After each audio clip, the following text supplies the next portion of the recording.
Bendiciones en el nombre poderoso de nuestro gran Dios y Salvador Jesucristo. Les habla Guido Rojas, teólogo católico, transmitiendo en vivo y en directo desde la ciudad de Palmira, Valle del Cauca, Colombia. En esta ocasión tenemos un amigo, un hermano, primera vez que está aquí en el canal de YouTube, nuestro amigo y hermano Amado Ibrahim, que él se va a presentar. Inclusive tiene pues una característica especial, que es una persona conversa a la Iglesia Católica. Y el tema que vamos a tratar en el día de hoy de una manera dialogada es sobre María, pero con una particularidad muy importante que a veces no se toca mucho, que es María, la mujer judía. Entonces, antes de entrar en más detalles, vamos a darle la bienvenida a nuestro hermano y amigo desde la ciudad de Guayaquil, en la República Hermana del Ecuador. Adelante, hermano, bendiciones, preséntate. Muy buenas tardes, amigos y amigas del canal del hermano Guido Rojas. Es un teólogo querido y habla de temas muy importantes en su canal. Y por eso yo fui animado para compartir con el hermano teólogo Guido Rojas este vez, el día de hoy, sobre un tema muy importante, que hablamos sobre la Mariología y en específico hablaremos sobre la identidad judía de María. Sí, sí, ese sería el tema. Ahora, algo importante que queremos antes de entrar en detalles, porque ya tú has dado tu testimonio en otros canales, pero hay gente que no te conoce. Si quieres, nos puedes dar una pequeña biografía de tu vida y de tu conversión al catolicismo para así ya entrar en detalles, si eres tan amable, Amado. Sí. Soy Amado Ibrahim. Yo nací en la ciudad de Alejandría, al norte de Egipto. Yo nací de padres cristianos protestantes de la secta bautista y yo fui a la iglesia bautista de Alejandría y de allí he quedado 30 años de mi vida. Y a los 31 años, después de estudiar bien la Biblia, estudiar muy bien la historia de la Iglesia Católica, entonces me convertí al catolicismo y soy muy feliz que después de tantos años de preguntarme, porque yo he pasado a través de niveles de cuestionarme dónde está la verdad. Y al final yo he llegado que la Iglesia Católica es verdaderamente la única iglesia que fundó Jesucristo nuestro Señor. Por eso me convertí al catolicismo y siempre yo digo que ahora soy más cristiano, porque ser cristiano es igual de ser católico. Bien. Yo vivo ahora en la ciudad de Santiago de Guayaquil, en Ecuador, con mi esposa, y mi esposa es católica y ella es ecuatoriana. Sí, y tenemos un amigo en común, el doctor Gamboa, un gran historiador. Claro. El doctor Víctor Gamboa. De hecho, hoy sacó una publicación sobre un presidente católico que yo quiero mucho, el doctor Gabriel García Moreno, el primer presidente ecuatoriano que consagró una nación al Sagrado Corazón de Jesús y que también fue muerto por la masonería. También siempre me llama mucho la atención. Algún día vamos a tener también al doctor Gamboa, claro, en este canal, porque quiero hablar después con algunos temas, como vi la entrevista que le hiciste tú sobre demoniología, excelente.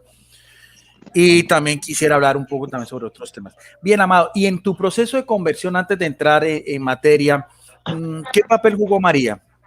¿Cómo la veías antes y cómo la ves ahora que eres católico? Bueno, yo fui bautista.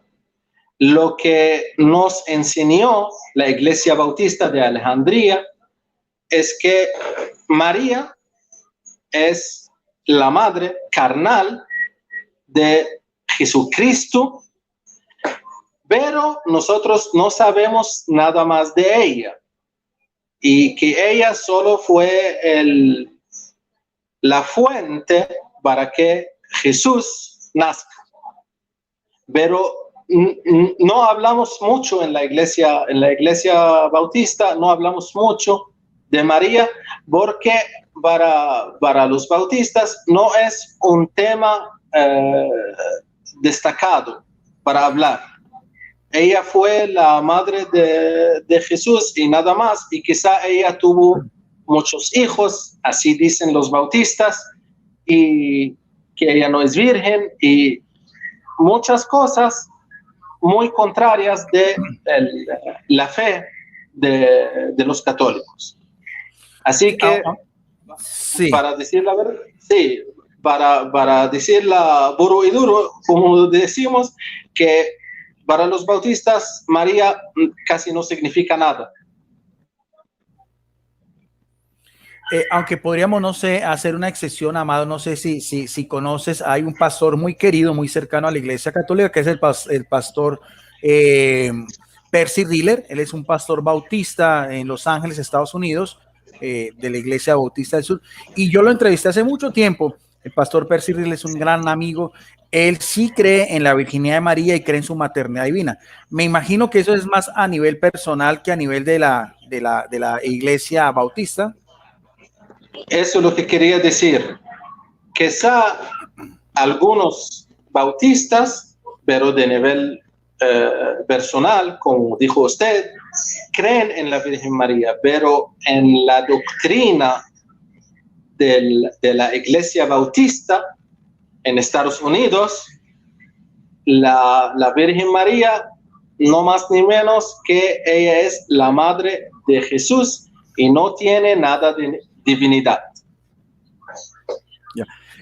Hay que aclarar también de que tú en este momento también te dedicas a la apologética, ¿no es así? O sea, tú también estás inclinado también a lo que tú has aprendido y lo que has adquirido, esta nueva fe, también darla a conocer a otras personas. O sea, también sí, estás por esa rama también de la apologética. He visto algunas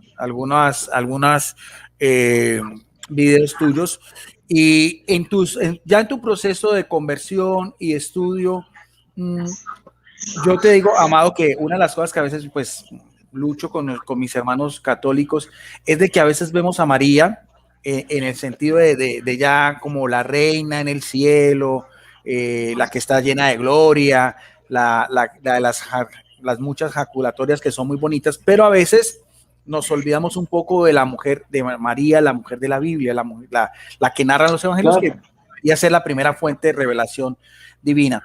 Aunque no hay ninguna dicotopía, porque también María es reina, es madre de la creación, es la madre de la iglesia, coronada en gloria, pero me parece importante siempre, o por lo menos así he querido darlo a conocer yo, mirar lo que es la María en la Biblia y en su mismo contexto histórico en que se surgieron los acontecimientos. No sé qué opinas tú al respecto. Sí,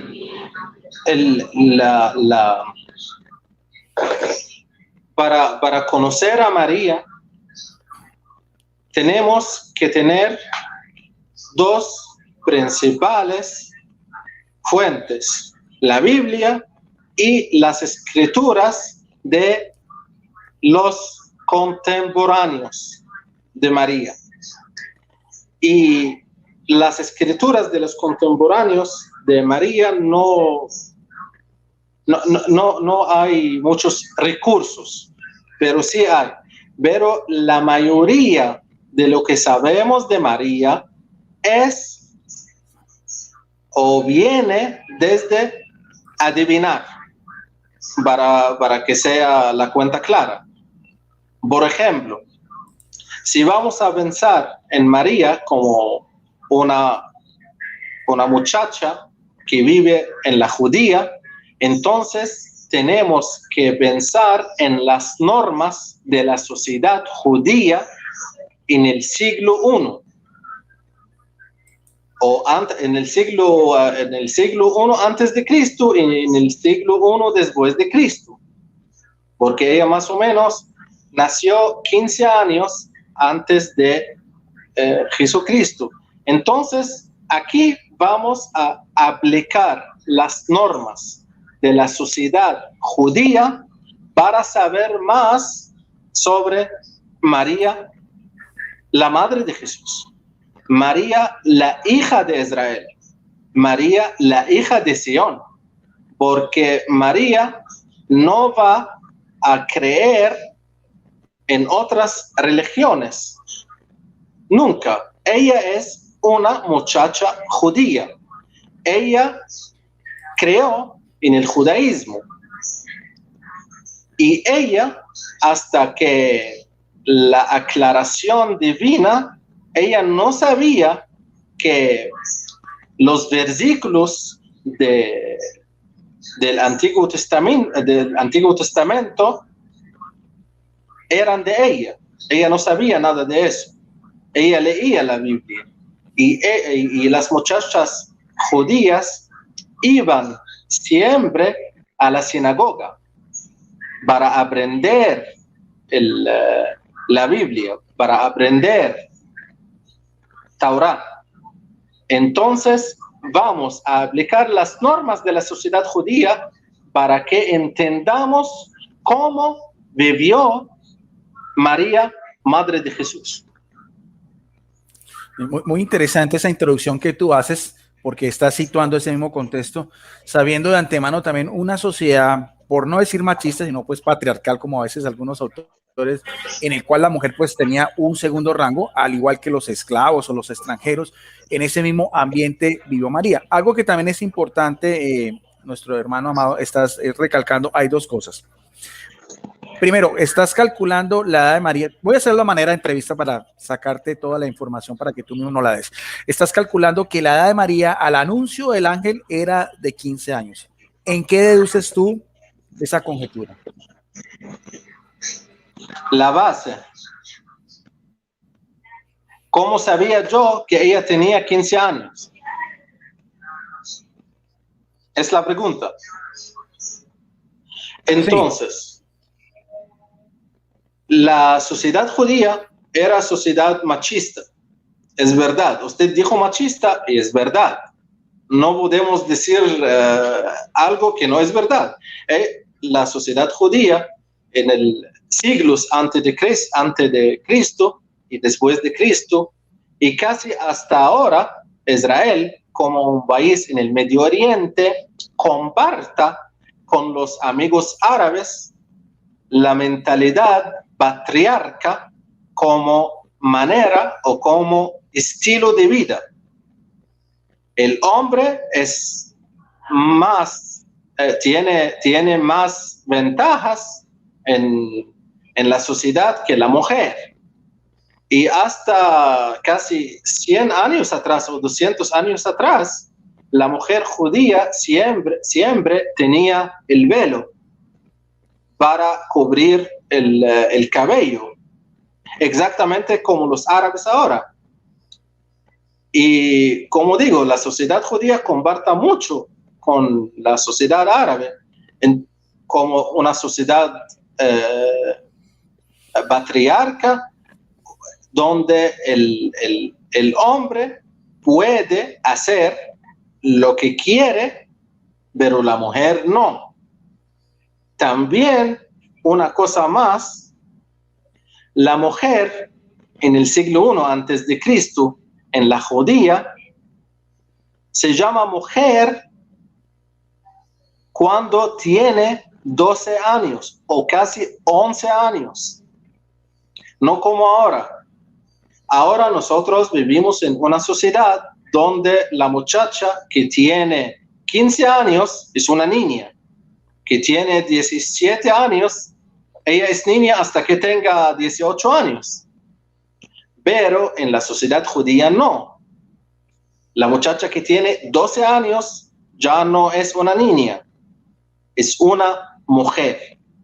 Y las mujeres judías, en la mayoría, se casan o se casaban, eso era en la antigüedad, el siglo I antes de Cristo, se casaban cuando tenían 13 años, 14 años, 15 años por lo máximo. Por eso podemos decir que María, como una muchacha judía y comparta el estilo de vida en la judía, entonces ella también podemos adivinar que ella se casó cuando tenía 14 años más o menos, y al mismo año ella tuvo a Jesús, o después de 9 meses ella tuvo a Jesús. Le declaró el ángel antes de casarse, o casi un mes o algo así, y 9 meses embarazada de Jesús. Entonces ella va a tener a Jesús en su mano cuando tenía 15 años. Pero todo eso es sola adivinación. Nosotros no tenemos algo concreto para decir que sí, María tuvo a Jesús cuando tenía 15 años. Solo vamos a aplicar las normas de la sociedad judía para entender cómo vive María. Sí, sí. Entonces, ahora, sí, eso que dices tú, Amado, es muy importante, es algo especulativo, pero también tiene una base histórica en lo que tú mismo estás diciendo de la misma sociedad judía de aquel entonces. Además, algo también muy interesante, los padres de familia valoraban más a un hijo hombre que una hija mujer, porque a veces una hija mujer era una carga económica, y por eso es que cuando llegan a lo que tú lo dices, a la edad de la pubertad, con su primera menarquía, su primer ciclo menstrual y todas esas cosas, ya eran pues están en edad pues para casarse, eran dadas al esposo con un dote, o sea, se había que pagar por ese beneficio que era pues el compromiso prenupcial. Esas mismas normas, esas mismas reglas las tuvieron que hacer también José, que la Biblia dice que era un hombre justo, con María, porque el ángel dice, cuando entra, dice María que está comprometida con un hombre un hombre llamado José, que pues también era de la casa de David. O sea, todo eso es muy bonito, Amado, que a veces el común de la gente cuando lee las escrituras lo deja pasar por alto, pero como tú lo dices, cuando se abarca más en ese mismo contexto histórico, es bien interesante. ¿Algo que quieras agregar también a ese mismo ambiente, lo que fue el compromiso prenupcial, de lo que era también el ambiente en que se dio la anunciación de María? Solo esto, solo que María es una mujer judía.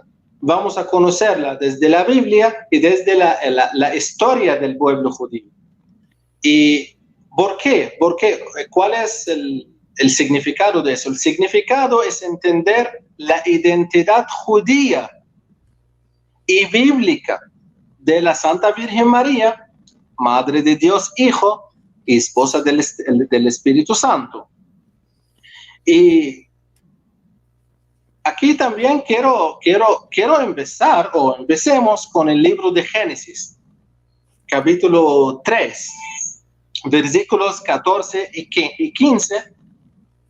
Entonces Yahvé, Dios dijo a la serpiente: por haber hecho esto, maldita seas entre todas las bestias y entre todos los animales del campo. Sobre tu vientre caminarás y polvo comerás todos los días de tu vida. Y aquí vamos a llegar al punto. Enemistad pondré entre ti y la mujer, y entre tu linaje y su linaje.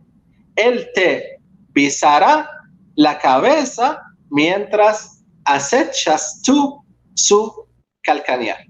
Este es un caso en el que es válida más de una tradición y interpretación.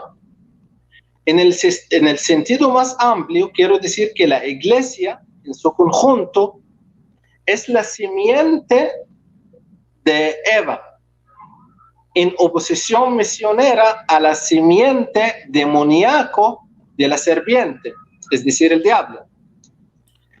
Eso también se menciona en Romanos 16:20 y Apocalipsis 12:17. Además, la Iglesia Católica ha visto desde hace mucho tiempo que la simiente de Eva se refiere al Mesías, Jesucristo, quien vence sobre el pecado, sobre Satanás y sobre la muerte a través de su único sacrificio del Calvario. Eso se menciona en Hebreos 2:14 y primera carta de Juan 3:8. Sin embargo, los padres de la iglesia reflejan una interpretación mariológica en la que María es entendida como la nueva Eva, portadora del Redentor del mundo, como se menciona en Lucas 1:37. Mientras que la primera Eva falló en confiar y obedecer a Dios, la nueva Eva tuvo éxito en confiar y obedecer a Dios. Fue María y no otra persona quien accedió a convertirse en el canal humano a través del cual Cristo entraría en el mundo para aplastar la cabeza de la serpiente.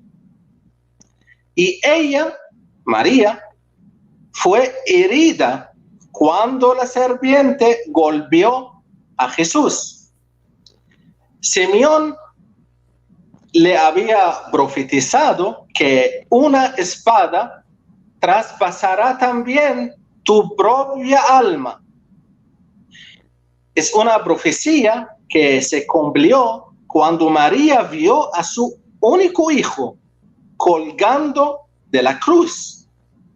Así que Jesús aplastó directamente a la serpiente y fue golpeado directamente por la serpiente, mientras que María la aplastó indirectamente y fue golpeada indirectamente debido a su cooperación para convertirse en la madre de Cristo. Aquí la figura de la serpiente no representa simplemente a una serpiente individual o incluso a todas las serpientes, sino al diablo mismo, como se menciona en Apocalipsis 22. Es decir, de manera similar, las otras dos figuras en el pasaje, la mujer y su simiente, no se refieren simplemente a Eva y uno de sus hijos justos, Abel o Set, o incluso a todas las madres e hijos, sino a individuos específicos que son clave para la historia redentora, María y Cristo. Y aquí tenemos que seguir con la Biblia, que la Biblia, estábamos hablando de que la sociedad judía era una sociedad machista. ¿Por qué? Porque el hombre tiene más fuerza que la mujer y tiene más interacciones en la sociedad que la mujer. Entonces, cuando vamos a leer la Biblia, vamos a descubrir que más que 95% de la Biblia es orientada a los hombres. De los casi 1500 nombres de la Biblia, solo hay 110 nombres de mujeres y 1400 nombres de hombres. Y aquí María de Nazaret se encuentra entre las mujeres más mencionadas en la Biblia. María es una excepción a la regla y por eso es una mujer excepcional. Los datos fácticos que obtenemos de las escrituras sobre la vida de María no son de ninguna manera datos abundantes, para nada. En cuanto a los detalles de la persona de María, no sabemos mucho sobre su gusto, su conocimiento, su exterioridad, etc.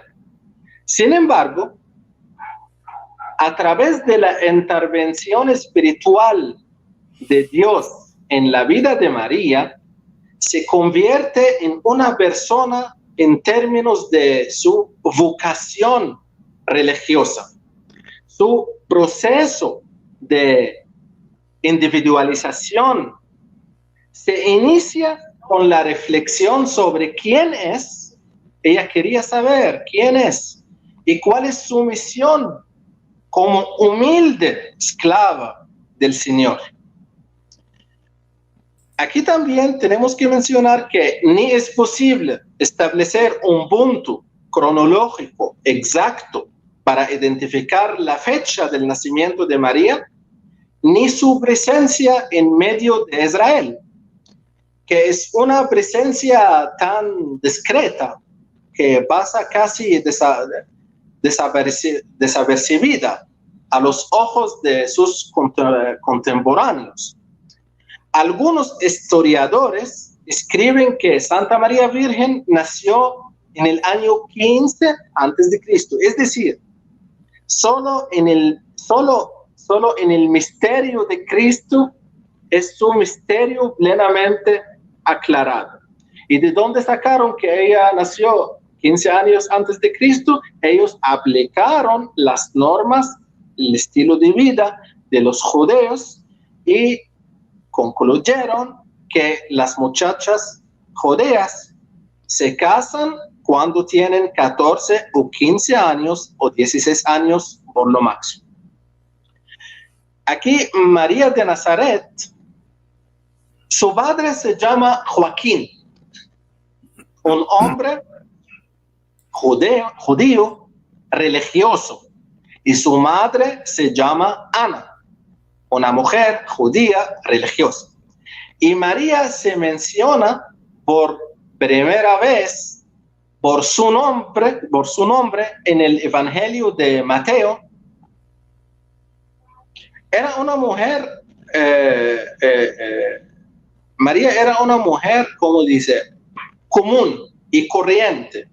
Y su nombre era muy común para que otras mujeres del mismo nombre en el Evangelio, hay muchas mujeres en el Evangelio que se llaman María, tuvieron el mismo nombre. Así que teníamos que distinguir María, Madre de Cristo, de las otras Marías, mencionando sus parientes o mencionando su lugar de origen. Y por tradición podemos suponer que María creció como una joven judía en un pequeño pueblo de la Galilea palestina. Y desde que María nació en el judaísmo, entonces ella experimentó las escrituras hebreas tanto en su oración como en su modo de vida como mujer de Nazaret.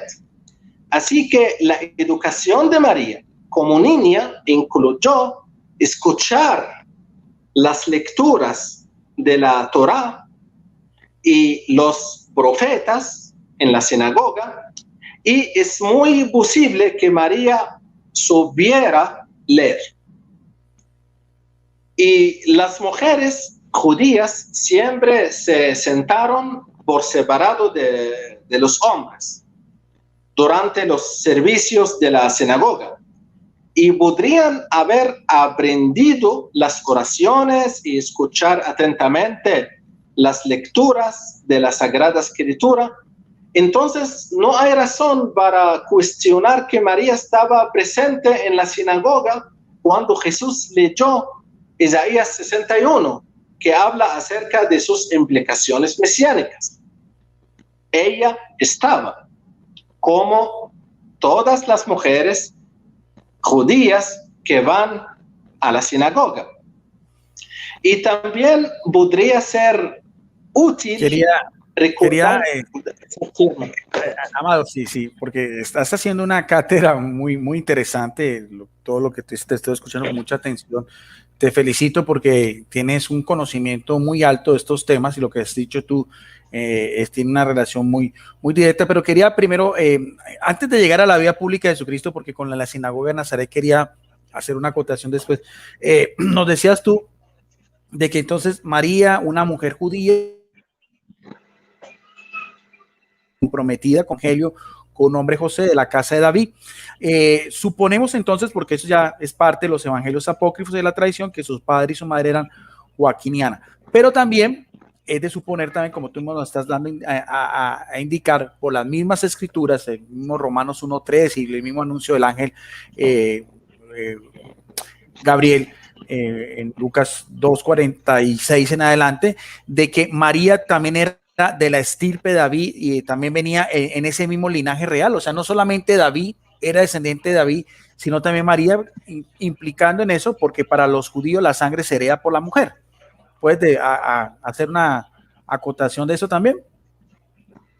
Sí, voy a mencionar esto, pero permíteme, para empezar, voy a mencionar esto después de mencionar que María, hasta que cumplió los 11 años, era niña y menor de edad. Pero a partir de los 12 años o 13 años de edad, se le consideraba ya mayor de edad. Eso era la cultura judía en aquel tiempo. Esto significa que a partir de 13 años se esperaba que María mantuviera las partes de la Torá que eran obligatorias para todas las mujeres. Y al mismo tiempo, María también se convirtió elegible para el matrimonio. Y como todas las buenas muchachas judías, habría sido dócil, sumisa y obediente a los deseos de sus padres terrenales. Así, cuando estaba en edad de casarse, 14 años, alrededor de los 14 años, sus padres se le prometieron a un hombre muchos años mayor que ella. Ella aceptó la decisión de su padre. Y en realidad, la mujer judía, no solo María, la mujer judía en general, no tenía otra opción. La mujer judía tenía que aceptar al hombre que escogió para su padre, que su padre escogió para ella.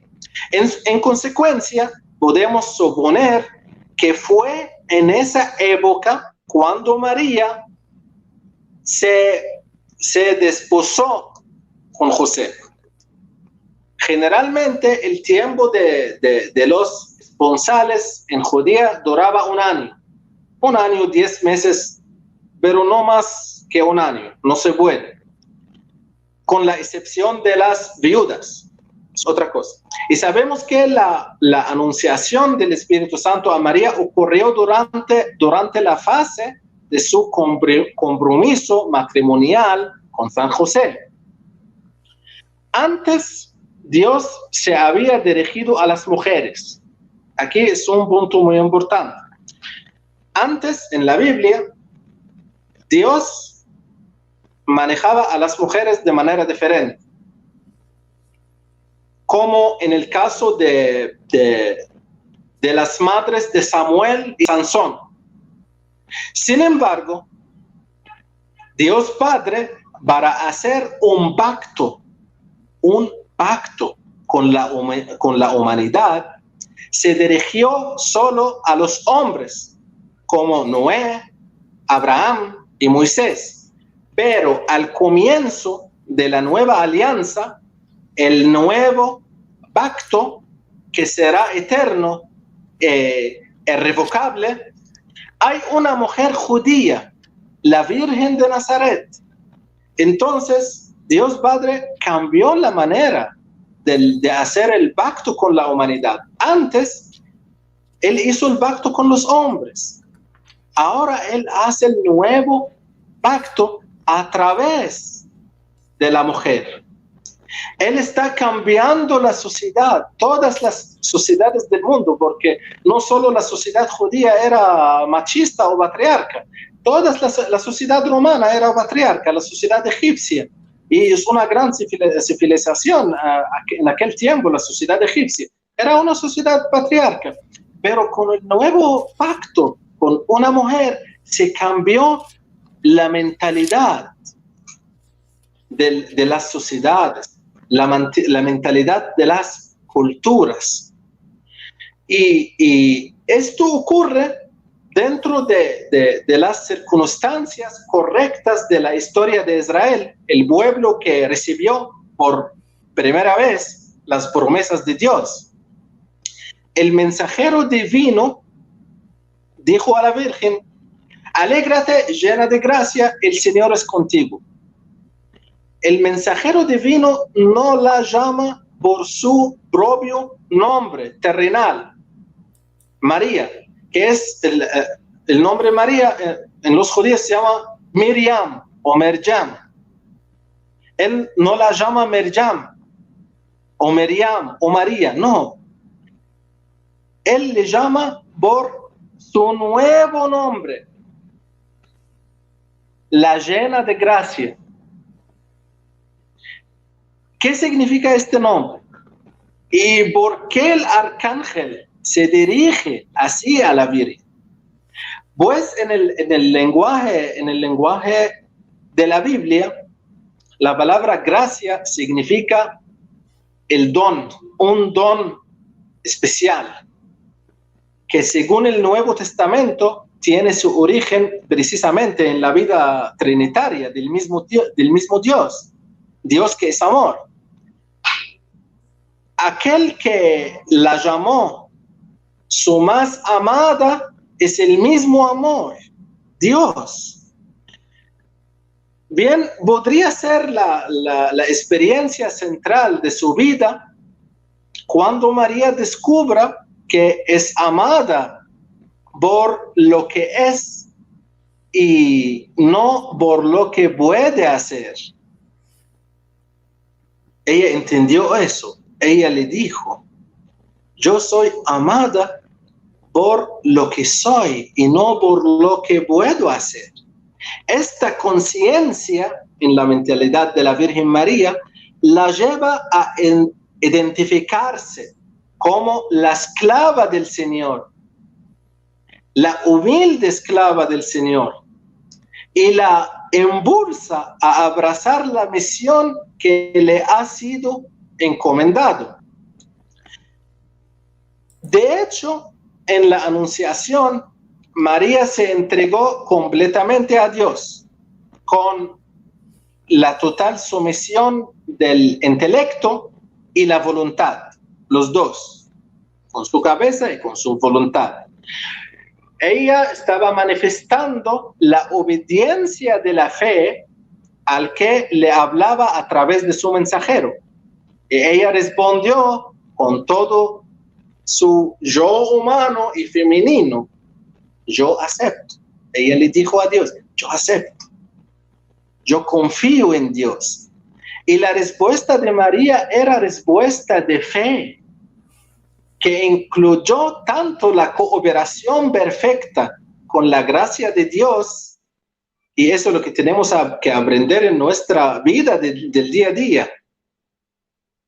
Cooperar con la gracia de Dios que precede, y ella también acepta la apertura a la acción del Espíritu Santo, que trae fe constantemente hasta completar con sus dones. Y sabemos que María concibió a su hijo por el poder del Espíritu Santo. También las narrativas de la infancia del Nuevo Testamento, de San Mateo y de San Lucas, indican que José y María fueron fieles observadores de la ley judía. Según Mateo, María estaba legalmente desposada con José, aunque no vivía con él, de acuerdo con el requisito judío de la virginidad preconyugal. Por lo tanto, cuando Mateo habla del embarazo de María antes de compartir la vida de José, deja en claro que ella se había vuelto sospechosa de infidelidad. Tanto más tenemos que apreciar la fe de María en el mensaje del ángel, ya que sabía que su vida estaba en juego. En la sociedad judía, cuando una muchacha pierde su virginidad, su padre claramente tiene que matarla. Entonces el ángel le dice, voy a darte un hijo. ¿Cómo así? Soy virgen. Pero ella acepta y ella confía en Dios y ella sabe que José quizá iba a matarla y quizá un hermano, un primo, un padre va a matarla, porque van a preguntar de dónde sacó este niño. Pero ella acepta y confía en Dios. Y después de la anunciación, encontramos a María en su camino para servir a su pariente Isabel. La visita tiene un efecto tremendo en la casa de Zacarías, donde Isabel profetizó que el bebé fue santificado en su vientre y el hombre mudo de la casa eventualmente podría volver a hablar. Aquí la verdad que la Virgen no hace exigencias orgullosas ni busca satisfacer ambiciones personales. San Lucas, en el Evangelio, nos la presenta con el único deseo de ofrecer su humilde servicio con total y confiada aceptación del plan divino de salvación. Este es el significado de su respuesta. He aquí la esclava del Señor, hágase en mí según tu palabra. Y hablando de del linaje de los judíos,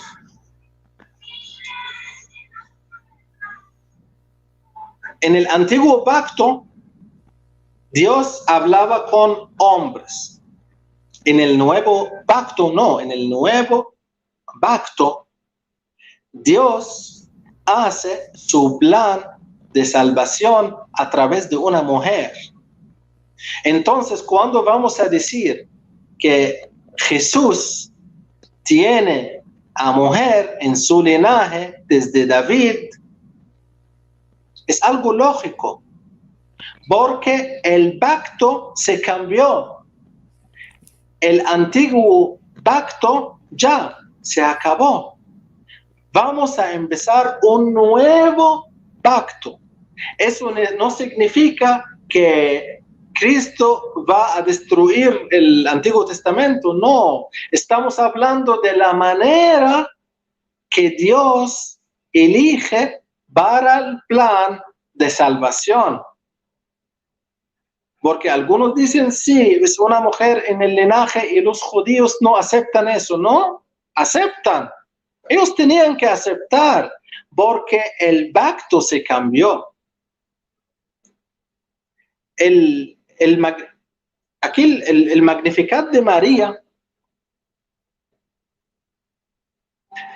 armoniza con el Benedictus de Zacarías y refleja sus profundas raíces en la tradición judía también, así como en las escrituras hebreas.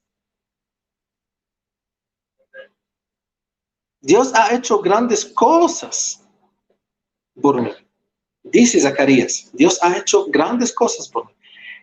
Este es el descubrimiento de toda la riqueza y los recursos personales de la feminidad, toda la originalidad eterna de la mujer, tal como Dios quiso que fuera. Una persona por sí misma que se descubre a sí misma por medio de una entrega sincera de sí mismo. Y ella, María, como hija de Israel, María canta en concordia con mujeres ¿cómo se llaman las mujeres que están? Miriam, la hermana de Moisés, o Ana, la madre de Samuel. Pero ella es mejor, porque con ella el nuevo pacto con Israel empieza. Y eso lo que muchos judíos no entendieron, aunque algunos historiadores también dicen que muchos judíos siguieron a Jesús, pero tenían miedo de los romanos y de la autoridad religiosa judía. Pero sí, ellos, los judíos, sabían que es Jesús, que es el Mesías, Él es Cristo, que podemos encontrar en el Antiguo Testamento. Regresamos a María y vamos a hablar del Evangelio de San Lucas. Para San Lucas, María es el ejemplo perfecto de esperar al Mesías con espíritu puro y humilde. Lucas puede ver en María a la hija de Sión, la hija de Sión, que se regocija porque Dios está con ella y que alaba su grandeza por derribar a los poderosos y exaltar a los humildes. La primera referencia a la madre de Jesús en cualquier literatura y la única en las cartas paulinas y en todas las epístolas del Nuevo Testamento aparece en Gálatas 4:4. Allí Pablo simplemente connota que el Hijo de Dios nació de mujer. Vamos a entender lo que dijo Pablo. Nació de mujer, nació bajo la ley. La frase genomenon ek genaikos, genomenon ek genaikos, nacido de mujer, es una expresión judía de uso frecuente para designar la condición humana de una persona.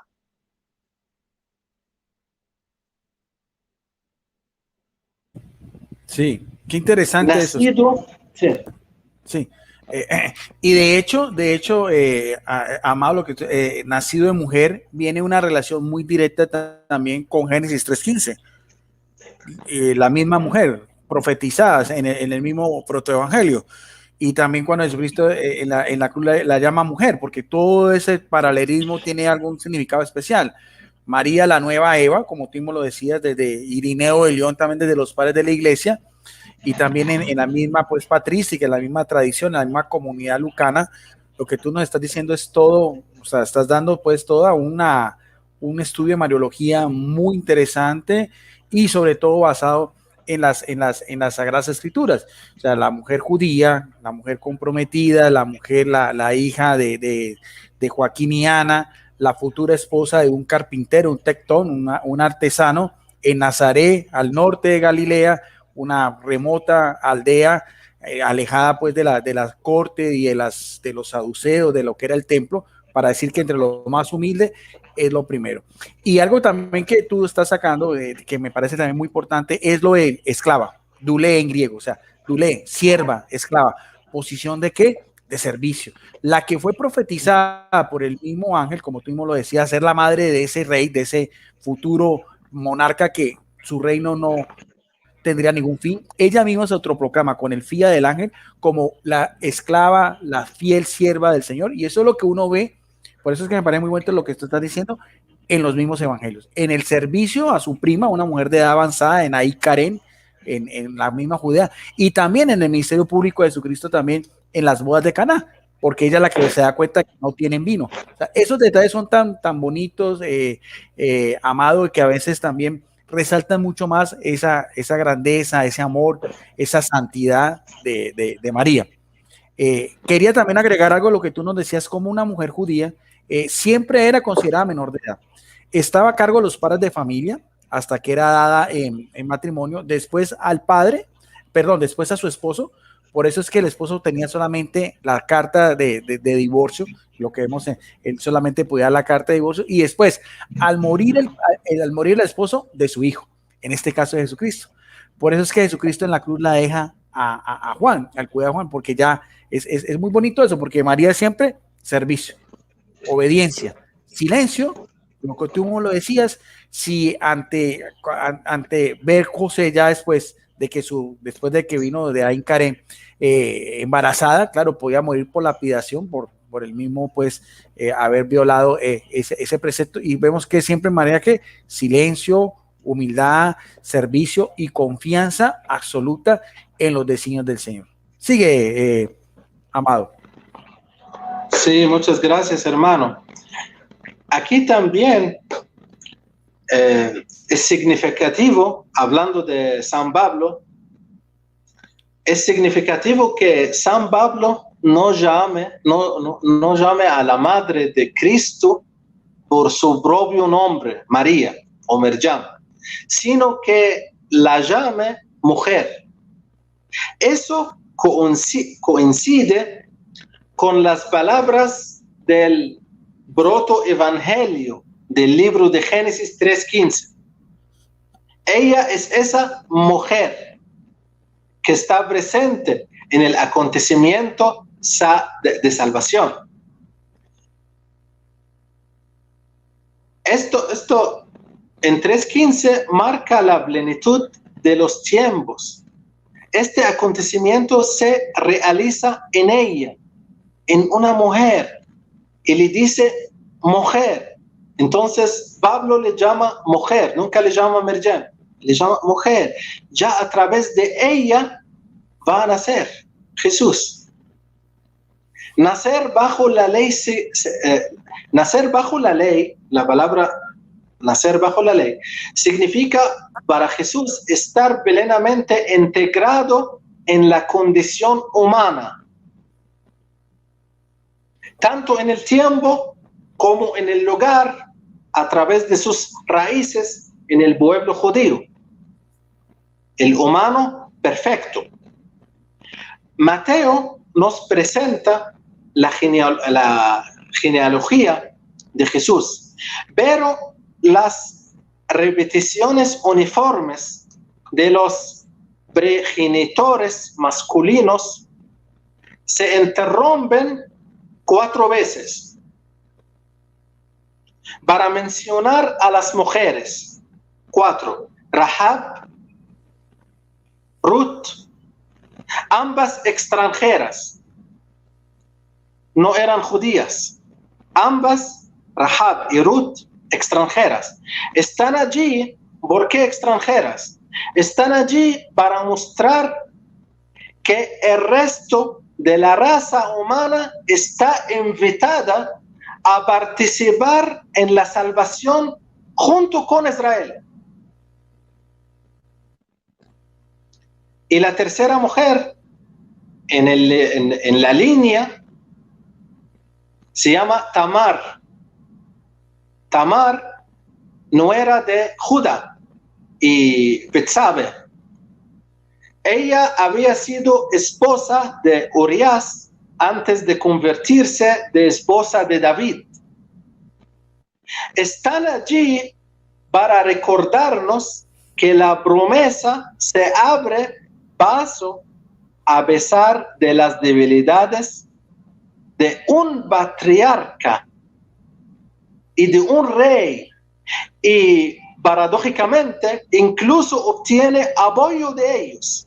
Estas 4 mujeres y los 4 nacimientos irregulares que se producen por ellas preparan al lector para la mención de María y el nacimiento de Jesús, cuyo carácter extraordinario se destacará más adelante en la narración, en la Biblia.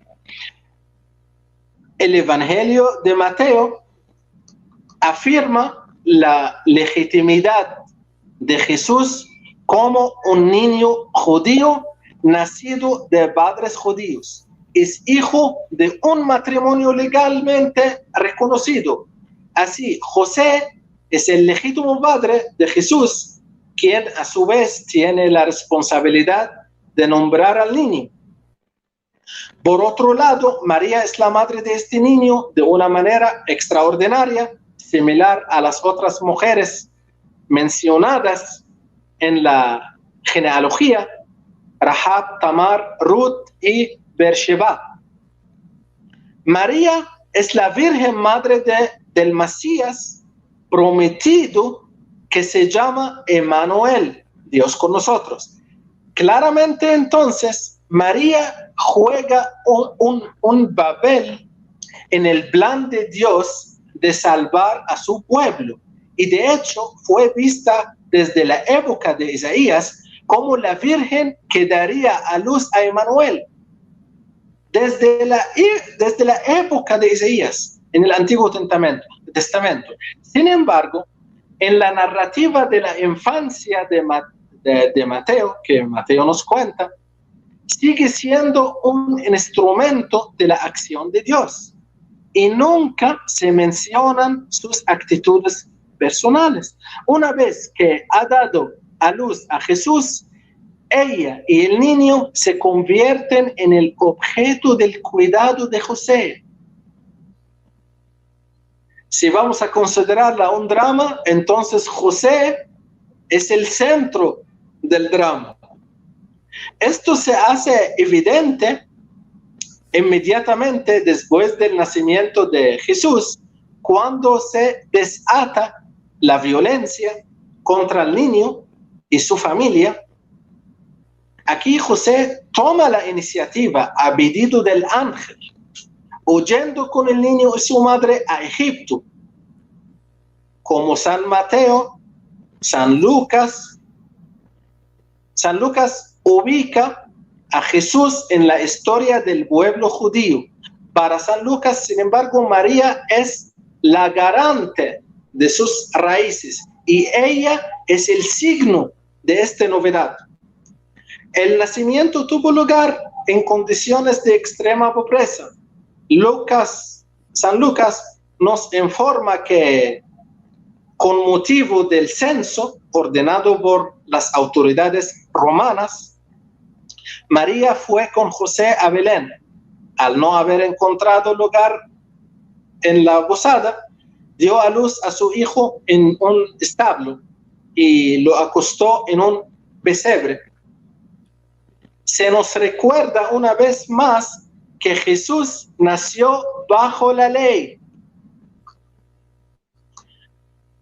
Cuando San Lucas en 2:22, María y José presentan a Jesús en el templo y lo rescatan por un par de tortugas, según lo prescrito por la ley judía. Las palabras de Simeón, Amado, le parecen una segunda Amado, anunciación aquí. Amado, disculpa Sí. que te interrumpa, porque está tan interesante y ya llevamos una hora. Yo quisiera de pronto abusar de tu generosidad, porque, o sea, es tan amplio lo que nos estás dando y tan rico para que la gente lo asimile. Me gustaría, si es posible, que lo dejáramos hasta ahí, hasta el nacimiento, porque hicimos un recorrido muy interesante. Bueno, lo has hecho tú de una manera muy magistral. Y me gustaría después, para una próxima oportunidad, de pronto hacer un empalme ya como lo que estás diciendo tú, del mismo nacimiento, ya después de lo que fue también la presentación con Simeón, la huida de Egipto, en el ministerio público de Jesucristo, en las bodas de Caná, en la crucifixión, en la iglesia primitiva, para que lo dejáramos, si te parece bien, para otra oportunidad, y así lo haríamos en dos partes, porque me parece que ha sido muy importante, muy interesante, y esta primera parte ha sido como todo ese preámbulo, como tú me lo decías, del mismo contexto histórico, profético, del mismo protoevangelio de Génesis 3:15, la profecía de Isaías 7:14, allá el cumplimiento en Lucas 1:26 y demás, en ese mismo ambiente que estamos hablando tan rico y tan hermoso, como tú nos estás dando a entender, de ese nuevo pacto en el cual una mujer tiene un papel muy importante. Si te parece bien, porque me parece, hasta ahí creo que es muy bonito, y ya después tratar eso, desde que nace Jesucristo en esas mismas condiciones tan humildes, tan precarias, y continuar ese relato para otra oportunidad, si te parece, si te parece bien, amado. Sí, a la orden, hermano. Entonces, en un nuevo encuentro, sigamos con las palabras de Simeón y sigamos a la visita de Egipto, porque la Sagrada Familia quedó en Egipto un ratito. Vamos a hablar sobre eso y vamos a continuar. Y todo esto estamos hablando del punto de vista de la mujer judía, nada más. La hija de Israel, la hija de Sión, María, madre de Cristo, la mujer judía. Entonces, a la orden, hermano, y continuamos en otro encuentro. Pero lo hacemos porque podemos terminar ahorita con el nacimiento, y lo hacemos también desde la presentación de Jesús en el templo. De ahí lo podemos hacer desde la presentación de Jesús en el templo, y la circuncisión, porque eso también hace parte de ese mismo, porque a veces la gente no alcanza a percibir bien lo que fue primero la circuncisión y después la presentación a los 40 días, la profecía de Simeón, después los magos de Oriente, porque más o menos tenía Jesús unos 2 años de edad, ese más o menos, la pérdida de hallazgo en el templo a los 12 años también, el ministerio público de Jesucristo, las bodas de Caná, lo que tú nos decías en la sinagoga de Nazaret también, el ministerio público, las pocas veces en que María aparece, hasta llegar al momento culme de lo que fue la crucifixión, y después María en la oración antes de Pentecostés. Antes de finalizar, en nuestros poquitos minutos, eso sí quisiera que podamos concluir de pronto con el nacimiento, en esas mismas condiciones precarias, en una gruta, en un establo. ¿Qué podrías de pronto concluir hasta lo que fue ese nacimiento, en ese cumplimiento profético, como tú mismo nos decías, de Gálatas 4:4? Aquí el nacimiento se refiere principalmente, escuchamos bien, vamos a hacer una comparación para que entendamos el nacimiento de Jesús. Vamos a hacer la comparación con Moisés. Moisés nació y de una vez entró al palacio del gobernador. Moisés creció en el palacio, creció en riqueza. Así vamos a entender lo que pasó con Jesús. Jesús nació en pobreza. ¿Para qué? Como la misión para Moisés era sacar al pueblo y irse de Egipto. Pero la misión de Jesús es sacar al pueblo del infierno a Jerusalén celestial. Entonces él tiene que nacer en pobreza, justamente como todos los judíos, porque su destino refiere a su humanidad completa, que él va a llevar todos nuestros pecados, que él va a darnos la salvación total. Él no solo va a guiarnos en el mundo como Moisés. Moisés ha guiado, ha liderado al pueblo de Israel en el mundo, en la tierra. Por eso nació en el palacio. Pero Jesucristo nos lidera, nos guía aquí en el más allá, aquí y en el cielo. Entonces Él tenía que darnos el ejemplo de la humildad, el ejemplo de alejarnos del mundo. Si Él va a nacer en un palacio, entonces tú y yo íbamos a cuestionarnos. Entonces Él nació en un palacio, entonces ¿por qué quiere guiarnos como hombres pobres? Pero no, Él nació en la pobreza para guiarnos todos, no solo en el mundo, pero en el cielo. Así es la reflexión. Una tipología muy bonita, una analogía muy bonita de Jesucristo. De hecho, el mismo Moisés lo dice en Deuteronomio 18:18. Él profetiza al Moisés mayor, al que va a ser más grande que él. O sea, todos esos prototipos que tú nos dices en Jesucristo, en ese mismo establo, en ese mismo pesebre en que nació, en esas condiciones tan humildes. Podríamos dejar también, porque es muy bonito, después también el mismo, el que fueran unos pastores a visitarlo también después con ese anuncio de los ángeles, la circuncisión, la presentación en el templo, lo que decíamos después, la pérdida de hallazgo a los 12 años, la huida de Egipto también, y continuaríamos, si te parece bien, porque ha sido un estudio muy interesante. Lo has hecho de una manera muy bien, te felicito. La forma como lo tenía ya planeado, con sustento bíblico, histórico y sin salirnos del tema, porque estamos hablando también proféticamente, escrituralmente, históricamente también, y en ese mismo también ambiente exegético que es muy rico porque mucha gente desconoce eso.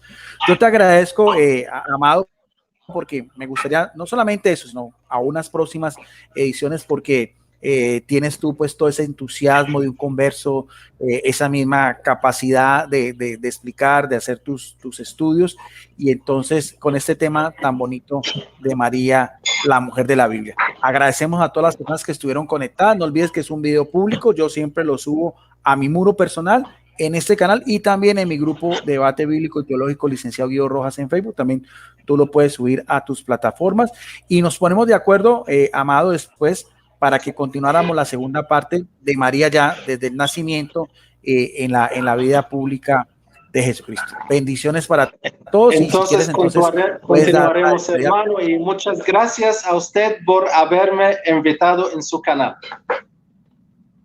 No, a ti también por aceptar la invitación, y créeme que tendremos más encuentros dependiendo también del tiempo tuyo también y la forma, porque también vamos a hacer un especial después también sobre el libro mío, ¿verdad? De la fe católica, también lo estoy terminando, eso después lo vamos a hacer, pero por ahora me gustaría continuar la segunda parte de María, la mujer de la Biblia. A todas las personas que estuvieron acá, Amado, te mandan bendiciones, saludos, nuestro amigo Santiago Aldana, nuestro amigo Houston, la señora Gloria Díaz, nuestro amigo Álvaro Hernández de Nuevo México, nuestra amiga Blanca Marín, es una católica, ella también vive en Estados Unidos, es una persona que le gusta mucho estudiar las Sagradas Escrituras también, a ella, gracias. A nuestro amigo también Sergio Cobian, también, por acá está Sergio Cobian también es, y por acá también estuvo el que te decía, nuestro amigo el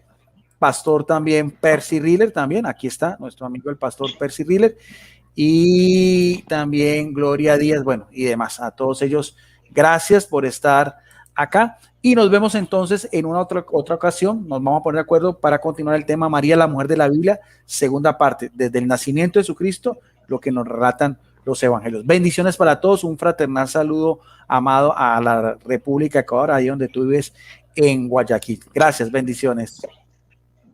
Gracias, hermano, bendiciones.